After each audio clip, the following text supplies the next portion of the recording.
Alors, nous sommes en ligne avec, en direct de La Rochelle avec Christophe Bréchy, il est photographe. Il a passé des semaines et des semaines sur un bateau merveilleux, le Notre-Dame-des-Flots. Et lui, quasiment toutes les îles de l'Atlantique Sud, il les connaît. Bonsoir Christophe. Bonsoir. Quelle est l'île que vous avez envie de décrire aujourd'hui, qui est peut-être la plus belle, la plus merveilleuse? C'est la Géorgie du Sud, sans aucun doute. Pourquoi? Alors, parce que c'est un endroit incroyable. Déjà, nous, on a eu une arrivée assez fantastique où la navigation a été assez difficile pour faire les Malouines jusqu'en Géorgie du Sud, avec des conditions climatiques très froides, pas de soleil, rien. Et on est arrivé en Géorgie, c'était comme une journée magique, une délivrance totale.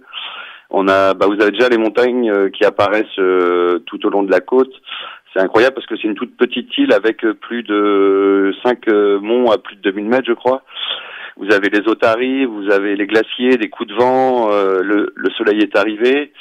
Et puis on a été accueillis superbement par les scientifiques là-bas. Et après, on a passé 15 jours à se balader au milieu des manchots, des phoques. C'était assez incroyable. Alors, et puis aussi un petit peu plus haut, toujours sur ce même bateau, le Notre-Dame-des-Flots, vous avez mouillé près d'une île improbable et là, il y a des raies et il y a des requins et vous nagez avec eux. Ouais, ça c'est la petite magie qui est arrivée. On était à Sainte-Hélène, donc sur l'île de Sainte-Hélène. On a été faire un petit coucou à Napoléon sur le retour parce qu'on arrivait d'Afrique du Sud. On allait vers le Brésil et là il s'est trouvé qu'on devait partir le vendredi soir de Sainte-Hélène. Ça faisait déjà 3 jours qu'on y était. Et en fait, il s'est trouvé que l'administration était fermée. On n'a pas pu faire la clearance, donc on a attendu le week-end. Et là, en fait, le samedi, il y a eu une raie manta qui est tombée amoureuse de notre annexe qui était accrochée à l'arrière du bateau. Donc on a pu plonger avec et nager. Et le lendemain, c'était un requin-baleine qui est venu nous voir, qui est tombé amoureux de la coque du Notre-Dame-des-Flots, qui a dû reconnaître quelques traits familiers. Et du coup, il est resté avec nous toute la journée. On a pu s'accrocher à lui, nager avec lui. C'était assez incroyable.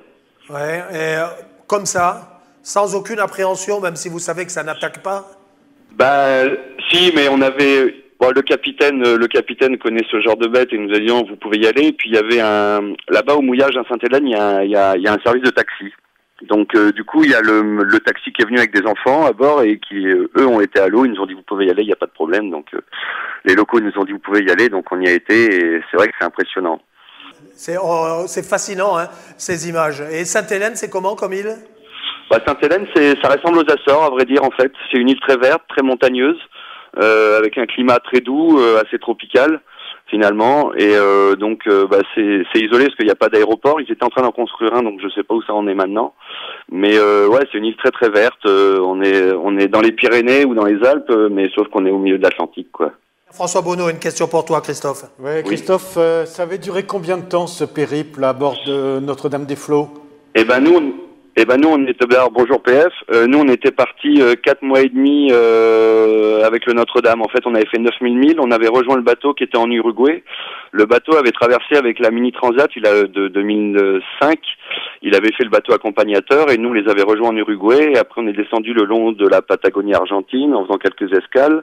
Les Malouines, la Géorgie du Sud, Tristan d'Acunha, donc l'île inaccessible. Là, pour le coup, c'est vraiment une île inaccessible.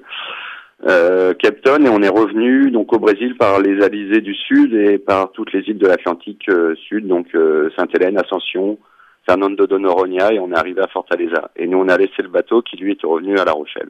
Bon, Christophe, l'homme qui nageait avec les raies manta et les requins-baleines, où est-ce qu'on peut voir vos photos? Le site, vous donnez l'adresse? Ouais, le site c'est Breschi, BRESCHI-photo-vidéo.com.